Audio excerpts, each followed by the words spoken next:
a millionaire's girlfriend who rules through terror, a new waitress with a dangerous calm, and one buried identity from a trashy reality show that could burn an empire to ash. One name, whispered at the right moment, was powerful enough to shatter a queen. Welcome to Stories by Jason. If you're settled in and ready for a good story, hit that subscribe button and tell me in the comments where you're watching from. I've got another exciting story coming your way tomorrow, and trust me, you don't want to miss it. Now let's dive in. The Sapphire Lounge wasn't just a restaurant. It was a theater of cruelty dressed in velvet and crystal. Chandeliers hung like frozen fireworks above tables that cost more per reservation than most people earned in a week. The floors gleamed. The air smelled of imported roses and expensive cologne. Waiters moved like ghosts, silent, cautious, trained never to make eye contact unless summoned. This was a place where the wealthy came to feel powerful, and where one woman came to remind everyone exactly who held the real power. Not the owner. Not the celebrity chef. Not even Marcus Grayson, the millionaire whose fortune could buy half the city. The Sapphire Lounge belonged to Isabella Moretti, the woman who walked beside him, draped in designer silk and dripping with diamonds that caught the light like shards of ice. She didn't own the restaurant. She didn't need to. Her presence alone was enough to make grown men flinch and seasoned servers second-guess every move. Managers who had worked there for years still checked their reflections before her arrival, terrified of a stray wrinkle or a misplaced fork. The staff had a saying, "Survive Isabella, survive anything." The stories were legendary. 7 staff members fired in a single evening because one of them pronounced her wine selection incorrectly. A waitress slapped so hard her cheek bore the imprint of Isabella's rings for 3 days, and the millionaire allegedly paid her $50,000 to stay quiet. A young chef who dared suggest a menu change found himself blacklisted from every upscale kitchen in the city by morning. Whether the stories were true or exaggerated no longer mattered. Fear didn't need facts. It just needed repetition. And everyone agreed on one absolute truth. Isabella Moretti was untouchable. Into this world of whispered terror and silent obedience walked Stella Damascus on a cold Tuesday morning, carrying nothing but a borrowed apron and a resume that didn't matter. She wasn't supposed to be there. 6 months ago, she'd been managing operations at a mid-sized tech firm, stable income, health insurance, a future that felt predictable. Then the corporate buyout happened. Departments dissolved overnight. Her position evaporated. 3 months of job applications led nowhere. Desperation had a way of rewriting plans. So when the Sapphire Lounge posted an opening for waitstaff, Stella swallowed her pride, lied about her experience, and showed up ready to smile through whatever indignities the job required. She just didn't expect the indignities to have a name and a face. Her first shift was a Friday evening, the busiest night of the week. The dining room buzzed with the low hum of wealth. Clinking crystal, muted laughter, the soft scrape of silverware against bone china. Stella moved carefully through her tasks, watching the other servers, learning the unspoken rules. Then the air changed. It happened all at once, like a sudden drop in temperature. Conversations quieted. Waiters stiffened. The manager's expression went carefully blank. Isabella Moretti had arrived. She swept through the entrance like a storm system, all sharp angles and cold elegance. Her black dress clung to her like armor. Her heels clicked against the marble with the precision of a countdown. She didn't glance at the staff. She didn't need to. Her presence alone was enough to make everyone pull themselves a little straighter, a little more invisible. Marcus Grayson followed a step behind, smiling indulgently, oblivious to the fear radiating through his restaurant. They were seated at the best table, corner position, perfect lighting, a view of the entire room. Isabella's stage. Stella watched from across the dining room as a young busboy, couldn't have been more than 19, approached their table to refill water glasses. His hands were shaking. Isabella noticed immediately. "Excuse me," she said, her voice sharp enough to cut glass. "Are you nervous?" The boy froze. You're trembling like a child." Isabella leaned back in her chair, eyebrows arched. "Do I make you uncomfortable?" "No, Then why are your hands shaking?" She tilted her head, A predator studying prey. Is it because you're incompetent? Or just poorly trained? The dining room had gone completely silent now. Every eye in the place was on the boy, whose face had flushed crimson. "I'm sorry," he whispered. "I didn't ask for an apology. I asked why you're shaking." The water pitcher tilted. Just slightly. Just enough. The boy's grip failed. Glass shattered against the marble. Water spread across the floor in a widening pool. The sound echoed like a gunshot. Isabella didn't flinch. She just smiled, cold, satisfied, victorious. "Get him out of my sight," she said to the manager, who materialized instantly, already apologizing, already ushering the boy away. Stella stood 20 feet away, holding a tray of appetizers, watching the entire scene unfold. She didn't feel shock. She didn't feel pity. She felt recognition. She had seen this before. Not this exact moment, but this type of cruelty. The kind that came from someone who needed others to feel small so they could feel large. The kind that fed on fear because it was starving for control. And in that instant, something inside Stella clicked into place. Isabella Moretti wasn't a monster. She was a performance. And performances always had a story behind them. Isabella's gaze swept across the room then, cold, dismissive, calculating, and landed on Stella. Their eyes met. Isabella expected what she always got: panic, submission, the immediate lowering of eyes. Instead, Stella held her gaze. And smiled. Not mockingly. Not nervously. Just calmly. Steadily. Like she was looking at an equal instead of a queen. For the first time in years, Isabella Moretti felt something unfamiliar crawl up her spine. Uncertainty. The smile faltered. Just for a heartbeat. But Stella saw it. And that was the moment everything began to unravel.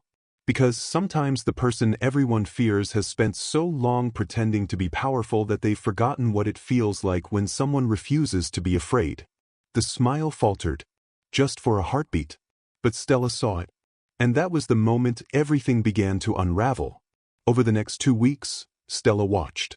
Not obviously. Not in a way that would draw attention. She simply observed while she worked, refilling wine glasses, clearing plates, navigating the carefully choreographed dance of high-end service. And she began to see the pattern. Isabella didn't terrorize everyone equally. Her cruelty had a formula. The older waiters, the ones who'd been there for years, who moved with confidence and spoke with practiced charm, Isabella barely acknowledged. She'd order from them, accept their service, and move on without incident. But the younger ones? The uncertain ones? Those were her targets. The 19-year-old busboy who dropped the water pitcher. The new hostess with the stutter. The kitchen assistant who couldn't afford proper shoes. The server who wore the same shirt 3 times a week because it was the only one that fit the dress code. Isabella circled them like a shark drawn to blood in the water. She'd find the weakest point, the trembling hand, the nervous laugh, the apologetic posture, and press until something broke. Stella recognized the tactic because she'd studied it in her previous life, back when she'd researched corporate power dynamics for investigative reports. Predatory behavior always followed patterns. And Isabella's pattern was specific. She hunted people who reminded her of vulnerability. The realization settled in Stella's chest like a stone. This wasn't about power for power's sake. This was personal. Isabella noticed Stella's composure. And it clearly bothered her. The tests started small. During Stella's second week, Isabella summoned her to the table with a flick of perfectly manicured fingers.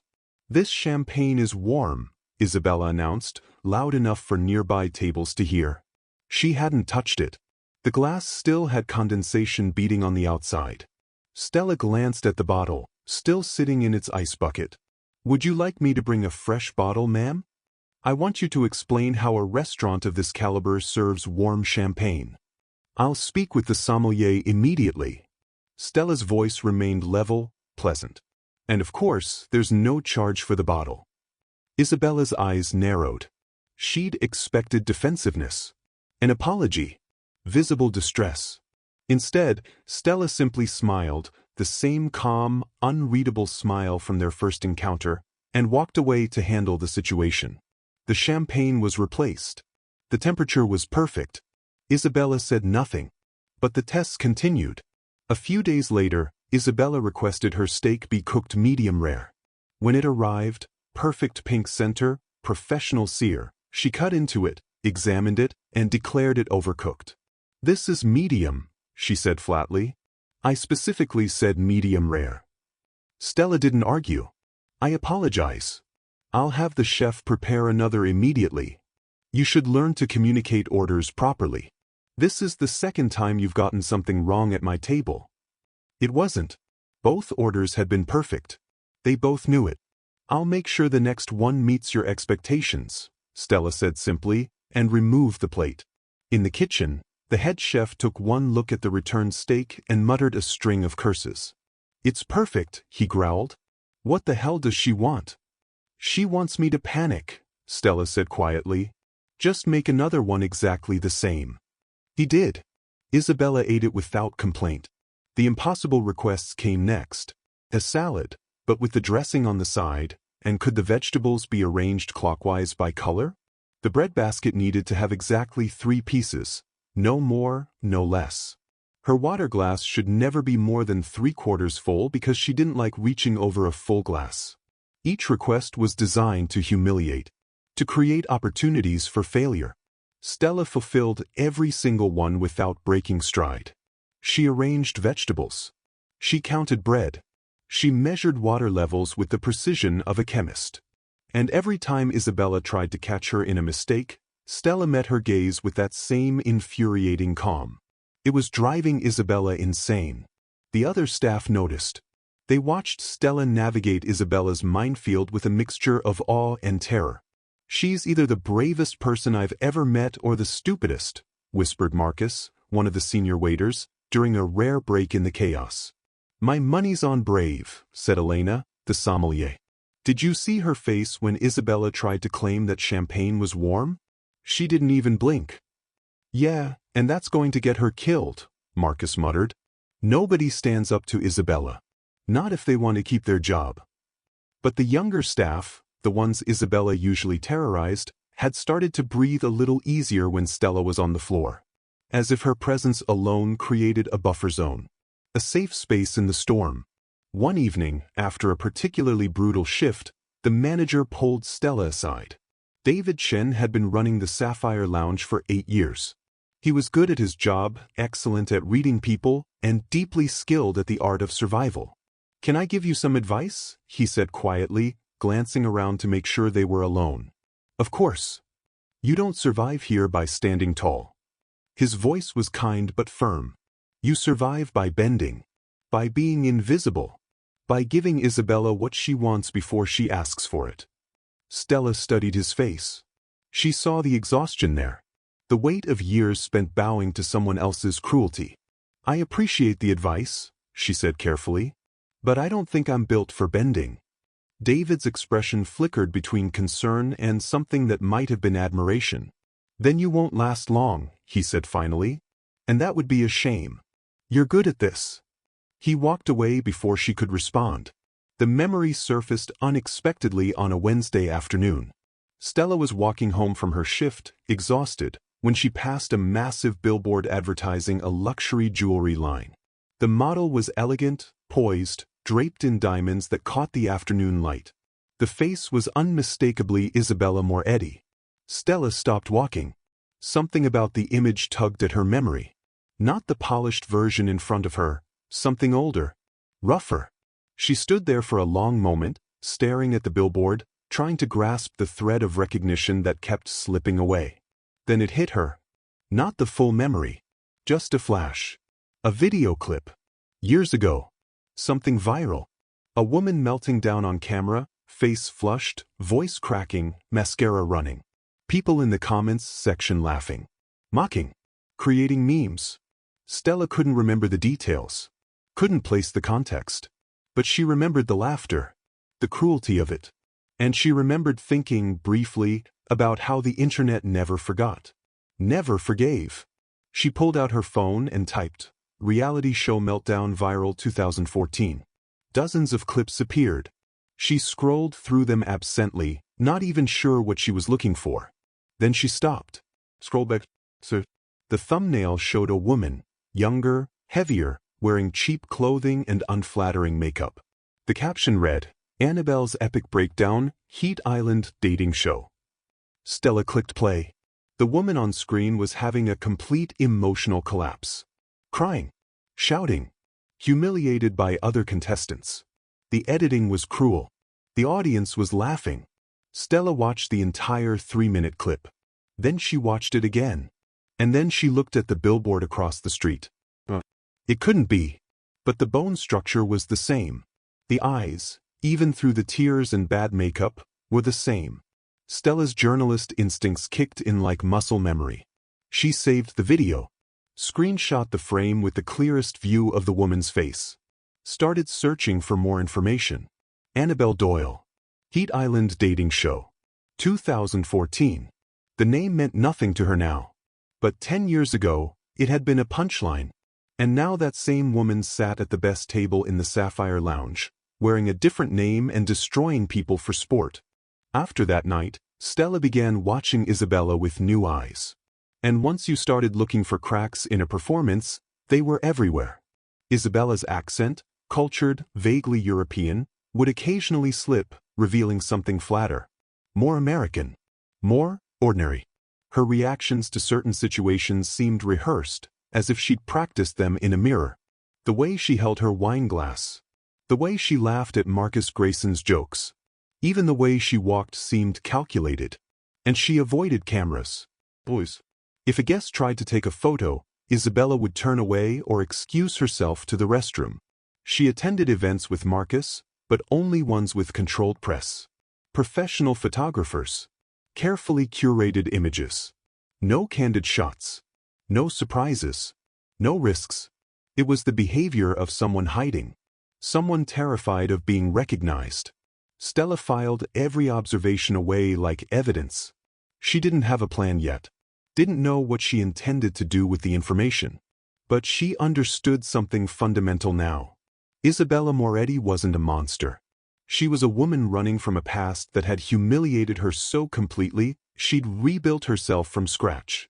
And she was willing to destroy anyone who got too close to the truth. The question was no longer whether Isabella had secrets. The question was, what would happen when those secrets finally caught up with her? And what would Stella do when she held the power to expose them? The mistake happened on a Saturday night, during the kind of evening when the Sapphire Lounge was at its most theatrical. Every table was full. Champagne flowed like water. The air hummed with the comfortable arrogance of people who never checked price tags. Isabella arrived wearing burgundy silk and emeralds that probably cost more than Stella's annual rent.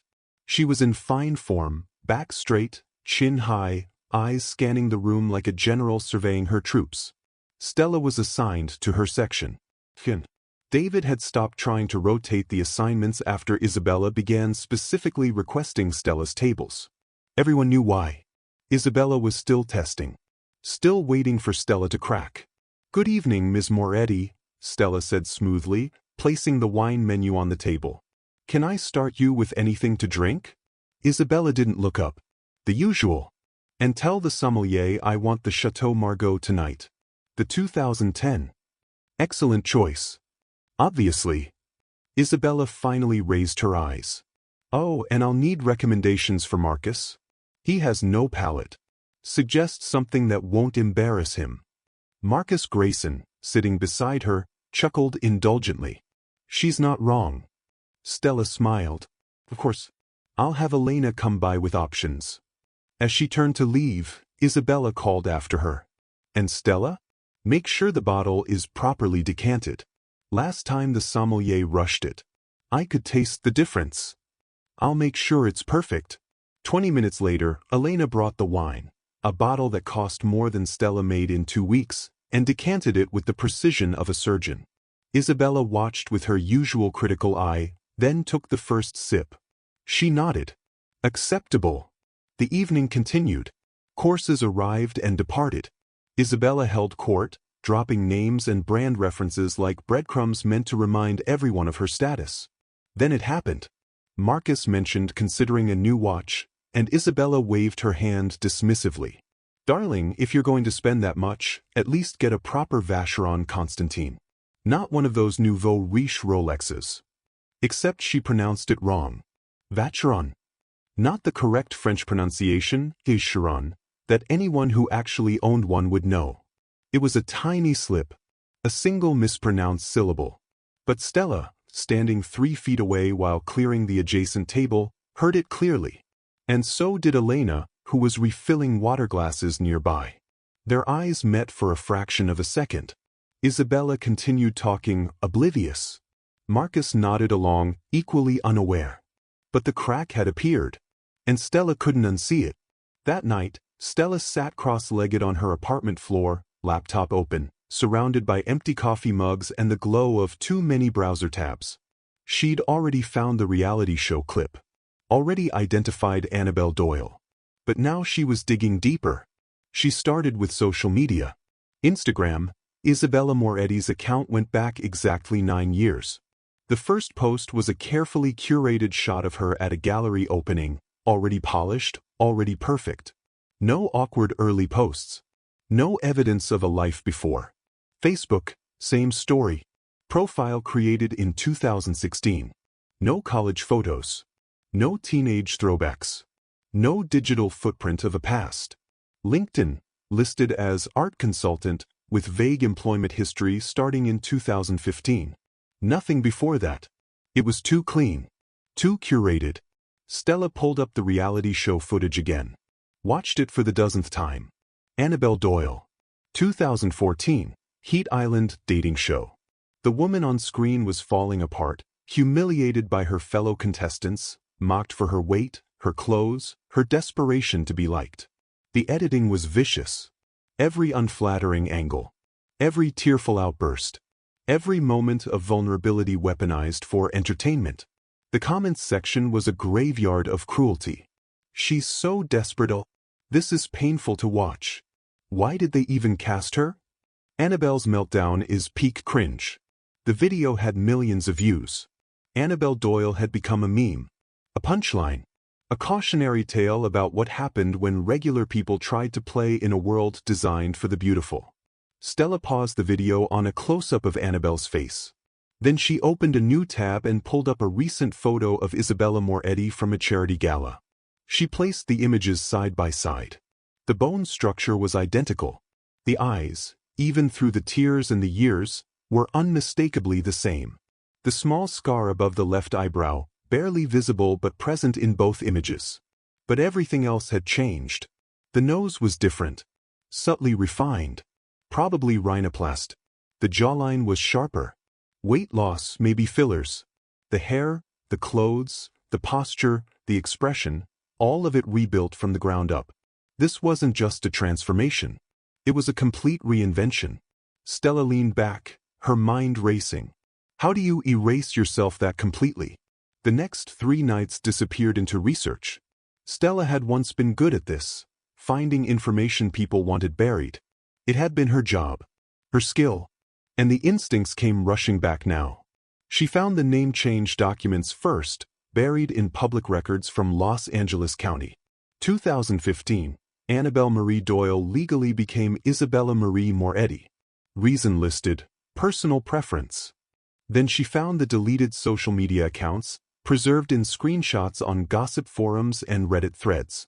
Annabelle's Twitter, Instagram, and Facebook all deactivated in late 2014, shortly after the show aired. People had saved her posts, archived her desperation. Photos of Annabelle working at a discount clothing store in Van Nuys, California. Selfies from a basement apartment she'd shared with 3 roommates. Posts about struggling to pay rent. Dreams of becoming an actress. Hopes for a better life. Then the reality show happened. Then the internet destroyed her. Then Annabelle Doyle disappeared. And 2 years later, Isabella Moretti appeared, polished, sophisticated, impossibly confident. She'd emerged on the arm of Marcus Grayson at a charity auction, already playing the role of cultured European transplant with mysterious past. No one questioned it because no one had a reason to. Stella found an old article from a gossip blog dated 2016. Who is Marcus Grayson's mysterious new girlfriend? The article speculated wildly: Italian heiress, former model, art world insider. Isabella never confirmed or denied any of it. She simply existed in the role she'd created. The millionaire clearly believed the performance. Everyone did. Except now Stella knew the truth. She sat back in her chair, staring at the mountain of evidence spread across her screen. Name change. Career change. Face change. Identity change. Annabelle Doyle had killed herself on paper and risen from the ashes as Isabella Moretti. But it was the final piece of the puzzle that made everything click into place. Stella found an interview, audio only, recorded a year after the reality show aired. Some podcast about life after viral fame had tracked down former contestants. Most declined to participate, but one agreed on the condition of anonymity. The interviewer called her Subject 7. But Stella recognized the voice. Even through the distortion meant to protect identity, the cadence was familiar. The slight hesitation before certain words. The way her voice cracked when discussing the aftermath of the show. They don't tell you what it's like, Subject 7 said. When the whole world has decided you're a joke. When your face becomes a meme. When every time you Google your own name, all you see is people laughing at the worst moment of your life. Did you consider leaving social media? The interviewer asked. I considered leaving everything. I couldn't get a job. Couldn't go outside without someone recognizing me and snickering. Couldn't exist without being reminded that I was the girl who embarrassed herself on national television. What did you do? A long pause. I disappeared. And I promised myself I would never, ever be powerless again. Stella stopped the recording, sat in the silence of her apartment, and finally understood. Isabella's cruelty wasn't random. It was self-defense. Every time she humiliated a server who reminded her of vulnerability, she was destroying the ghost of Annabelle Doyle. Every insult was a wall. Every act of dominance was proof that she was no longer the girl people laughed at. She wasn't a monster. She was terrified. Terrified that someone would recognize her.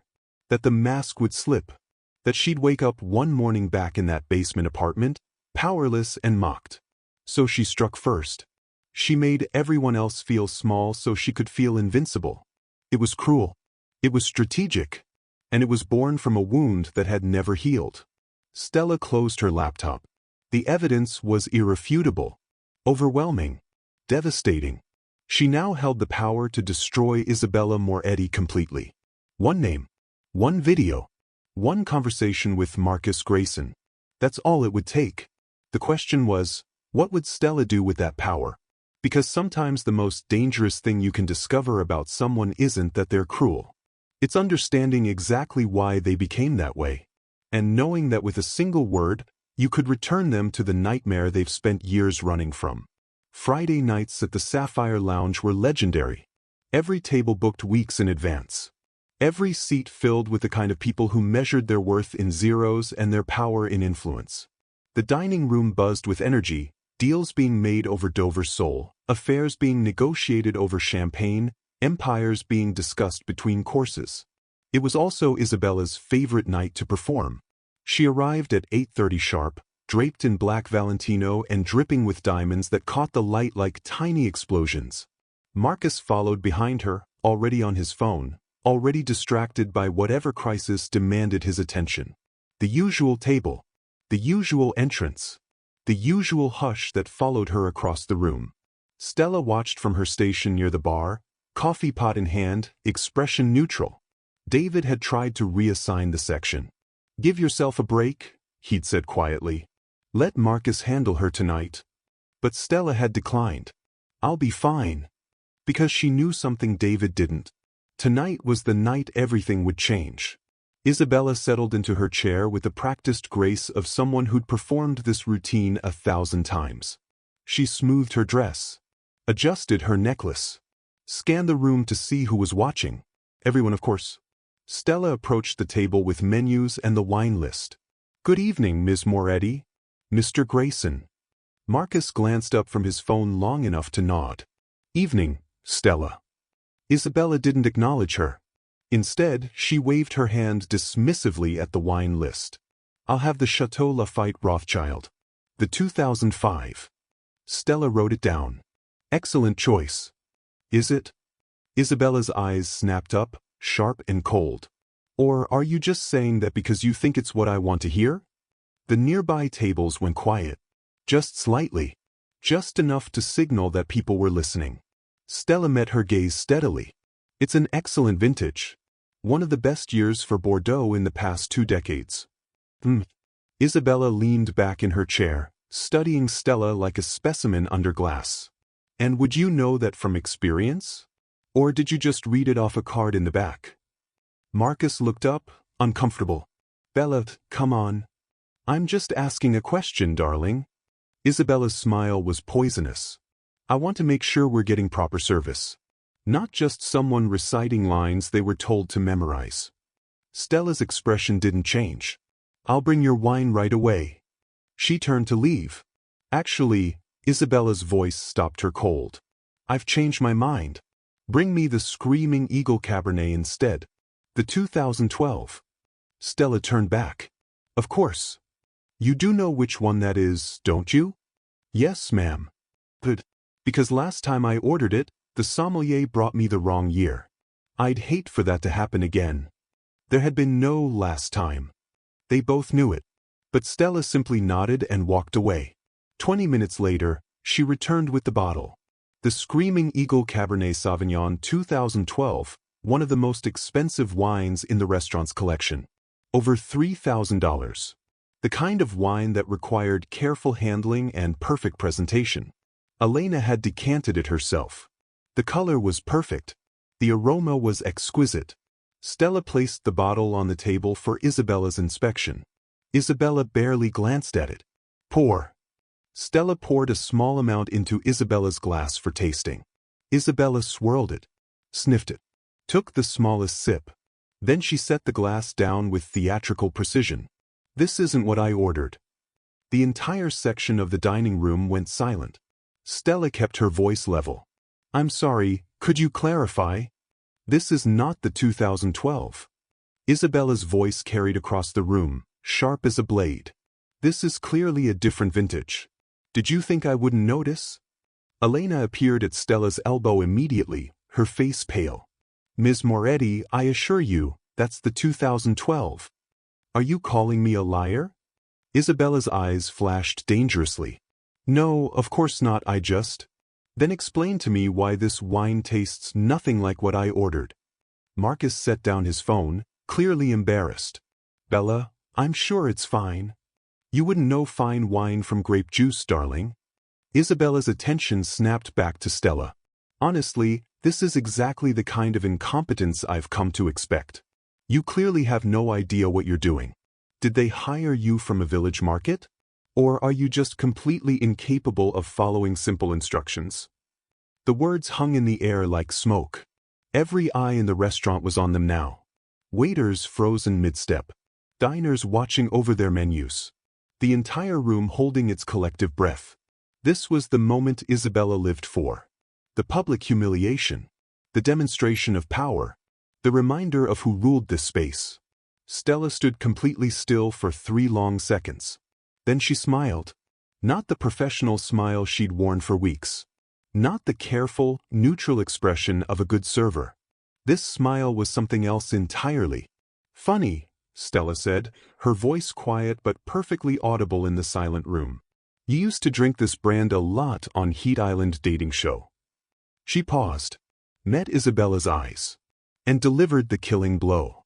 Didn't you, Annabelle? The silence that followed was absolute. Isabella's face went through a series of expressions in rapid succession.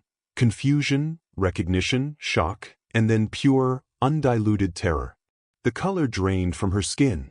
Her lips parted but no sound came out. Her hands, which had been resting elegantly on the table, began to tremble. What did you just say? She whispered. But her voice cracked. And everyone heard it. Stella didn't repeat herself. Didn't need to. The name had been spoken. The spell had been broken. Isabella's wine glass slipped from her fingers. It fell in slow motion, or at least that's how it seemed to everyone watching. The crystal met the marble table with a sharp crack, shattering into a dozen pieces. Wine spread across the white tablecloth like blood. Isabella stared at the broken glass. Then at Stella. Then at Marcus, who was looking at her with confusion and concern. "Bella," he said. "What's going on?" She couldn't answer. Her perfectly constructed composure had evaporated. For the first time in years, perhaps the first time since she'd become Isabella Moretti, she looked exactly like what she was. Terrified. Powerless. Exposed. "I need to leave," she managed finally, her voice barely above a whisper. She stood abruptly, nearly knocking over her chair. I have to go." "Bella, what?" But she was already moving, walking too quickly, her heels clicking frantically against the marble as she fled toward the exit. Not the graceful, commanding walk of a queen. The panicked escape of someone running from a fire. Marcus stood, bewildered, throwing cash on the table. "I'm sorry, I don't know what, I need to go after her." He hurried after Isabella, leaving behind a restaurant full of stunned diners and whispering staff. Stella stood in the wreckage, the broken glass, the spilled wine, the shattered illusion, and felt the weight of what she'd just done settle on her shoulders. She'd fired the shot, and there was no calling the bullet back. That night, Stella sat at her kitchen table and did what any good researcher does after a confrontation. She organized the evidence. She created a folder on her laptop labeled simply AM/ID. Inside, she compiled everything. Videos, the original Heat Island dating show episode, the viral meltdown clips, the anonymous podcast interview, screenshots of Annabelle's deleted social media posts, documents, the legal name change filing from Los Angeles County, old employment records from the discount clothing store, lease agreements from the basement apartment, photos, side-by-side comparisons of Annabelle and Isabella, time-stamped images showing the transformation, evidence of cosmetic procedures, articles, the gossip blog speculation, the Reddit threads, the archived forum posts where people had mocked Annabelle mercilessly. By 3 a.m, she had a comprehensive dossier that could destroy Isabella Moretti's entire existence in under 5 minutes. One email to Marcus Grayson. One post on social media. One tip to a gossip columnist. That's all it would take. Stella stared at the folder. Then she closed her laptop and sat in the darkness of her apartment, listening to the city outside her window. She'd wanted answers. She'd gotten them. She'd wanted to understand Isabella's cruelty. She did. But now she held a weapon more dangerous than she'd anticipated. And she had no idea what to do with it. The phone call came at 7 the next morning. David's voice was tight, professional, carefully neutral. "Stella, I need you to come in early today. Before your shift." She knew what it meant. Isabella had made her move. When Stella arrived at the restaurant, David was waiting in his office. He looked exhausted, like he'd been up all night. "She called me at midnight," he said without preamble. "Isabella. She wants you fired." Stella nodded slowly. "I expected that. She said you were insubordinate, disrespectful, that you deliberately tried to humiliate her in front of the entire restaurant." "Is that what you think happened?" David rubbed his eyes. "I think I saw someone finally stand up to her. And I think that terrified her more than anything else in the world." A long silence. "So?" Stella asked. "Am I fired?" David exhaled slowly. "I told Mr. Grayson that we needed to let you go. That keeping you on would damage our relationship with Isabella." "And?" "He said no." Stella blinked. "What?" "He said you're the best server we've hired in 2 years. That customers specifically request your tables. That you've handled every impossible situation with grace and professionalism." David leaned forward. "He said Isabella has gotten too comfortable treating staff like servants, and maybe she needs to learn that not everyone will bow to her." The words hung in the air between them. "He doesn't know," Stella said quietly. "About the name. About who she really is." "No," David agreed. "He doesn't. But he knows something changed. Something broke last night. And for the first time in 8 years, Isabella Moretti doesn't have absolute power in this building." He handed Stella her schedule for the week. You're still on the roster. But Stella? His expression was serious. Whatever you said to her, whatever you know, be very careful. Cornered animals are the most dangerous. Stella took the schedule. I'll keep that in mind. Because the difference between power and fear is simple. Power knows it's safe. Fear knows it's not. And Isabella Moretti had just learned that her entire empire was built on a secret one woman could destroy with a single word. The question was no longer whether she was untouchable. The question was, how far would she go to stay hidden? Isabella didn't come to the Sapphire Lounge for 4 days. The staff noticed immediately.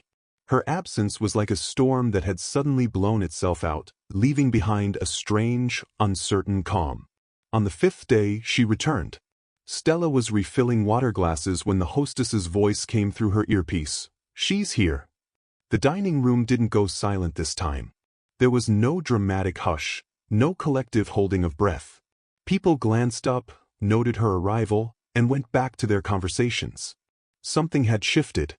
Isabella walked through the entrance with Marcus at her side, but the commanding presence that usually preceded her had diminished.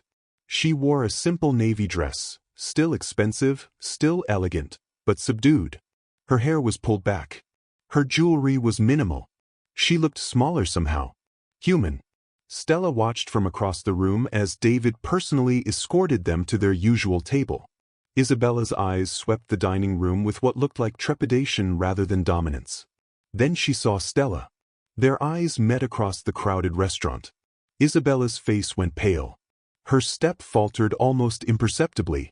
Stella simply nodded, a small, professional acknowledgement, and continued her work. She was still here, still employed, still standing.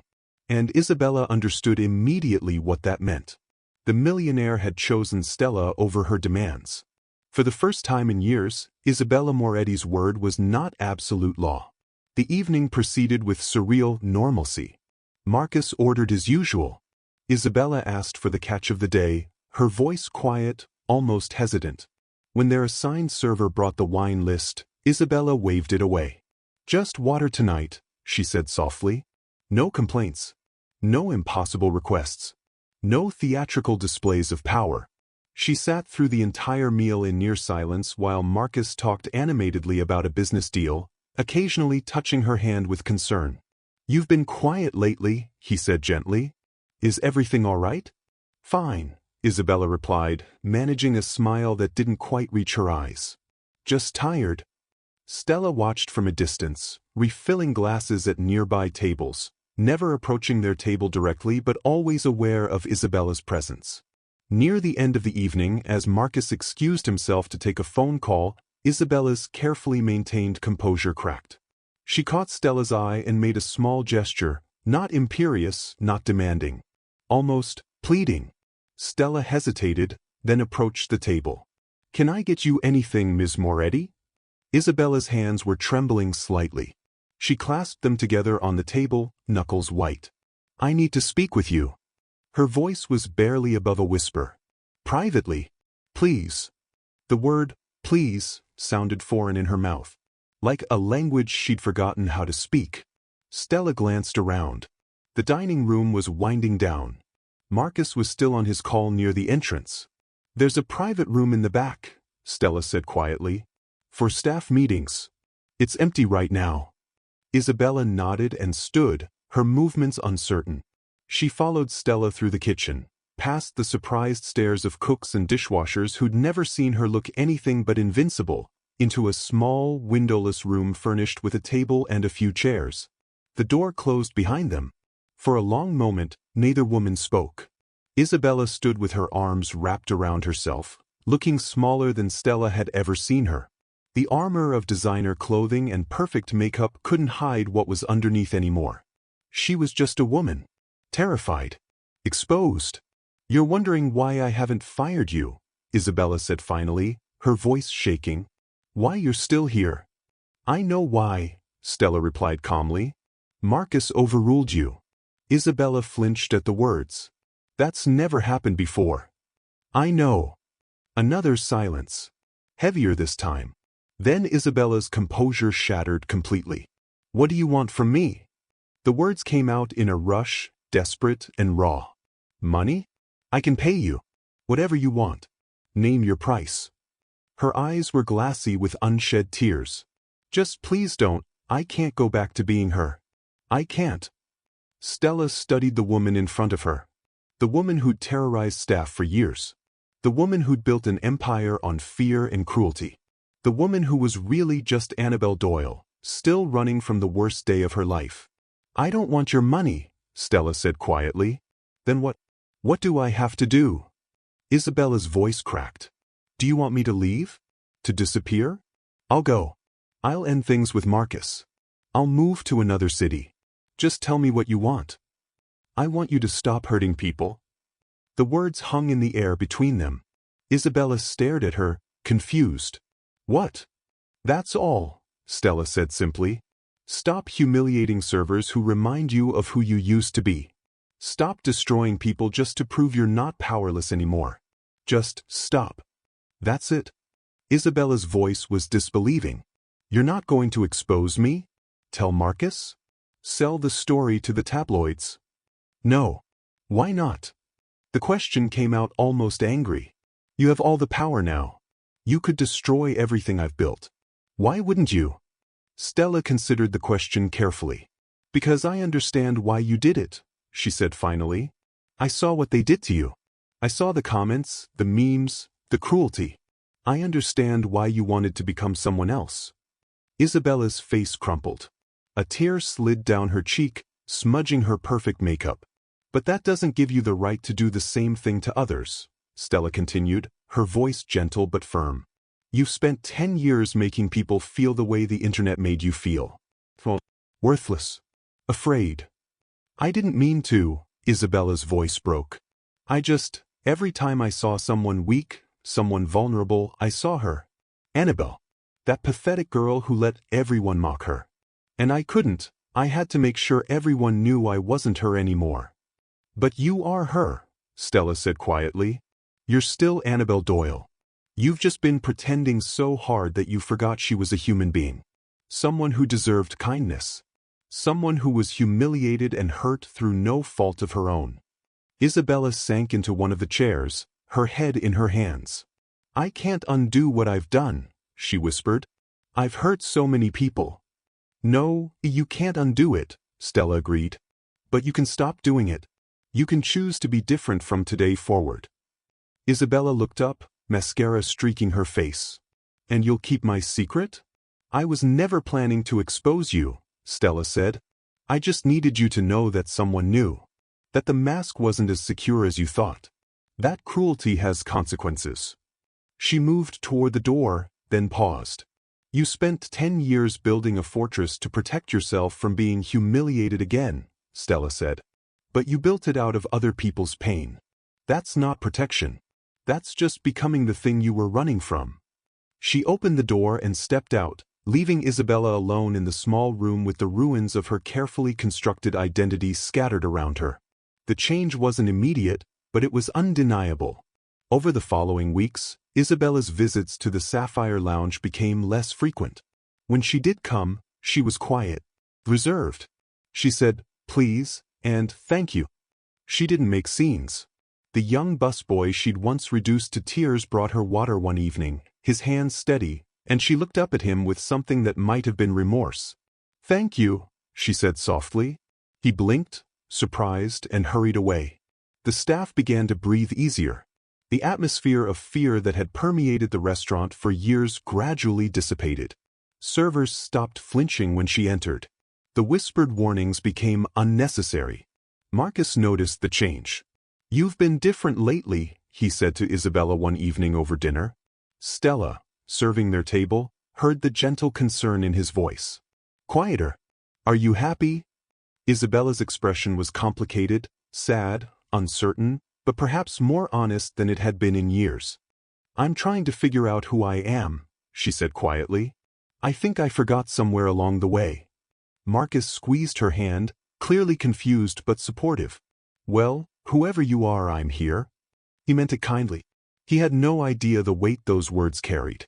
Stella became something of a legend among the staff. Not because she'd exposed Isabella. No one except David suspected the full truth of what had happened that night. But because she'd stood up to the dragon and lived. Because she'd faced down the woman everyone feared and emerged unscathed. The younger servers looked at her with something like awe. The veteran staff treated her with newfound respect. "You changed everything," Elena said one evening as they were closing up. "I don't know how you did it, but you freed us all." Stella just smiled. "I didn't do anything special. I just refused to be afraid." But she knew the truth was more complicated than that. She'd held the power to destroy someone completely. She'd had all the evidence, all the leverage, all the justification. And she'd chosen mercy instead. Not because Isabella deserved it, though perhaps in some way she did, but because Stella understood that some battles aren't won by destroying your enemy. They're won by refusing to become like them. 3 months later, Stella was organizing the reservation book when David called her into his office. "I have something for you," he said, sliding an envelope across his desk. Inside was a check. Substantial. More than she'd made in the past 2 months combined. "What is this?" "Isabella came by yesterday. Without Marcus. She left this for you." David's expression was unreadable. "She said it was a thank you. For teaching her something important." Stella stared at the check, then carefully placed it back on the desk. "I can't accept this." "She said you'd say that." David pushed it back toward her. "She said to tell you that it's not payment for silence. It's payment for something more valuable. For showing her that power and fear aren't the same thing." Stella picked up the check again, studying the signature at the bottom. Not Isabella Moretti, in the elegant script she'd perfected, but Annabelle, simple, uncertain, real. She folded it carefully and slipped it into her pocket. "Tell her," Stella said quietly, "that I hope she finds what she's looking for." David nodded. "I think she might be starting to." The end. Thank you for watching this story to the end. If you enjoyed this story, you will surely love the next one. It's as crazy and more intriguing as you can ever imagine. So do check it out. Click on the image showing on your screen right now to watch the next one.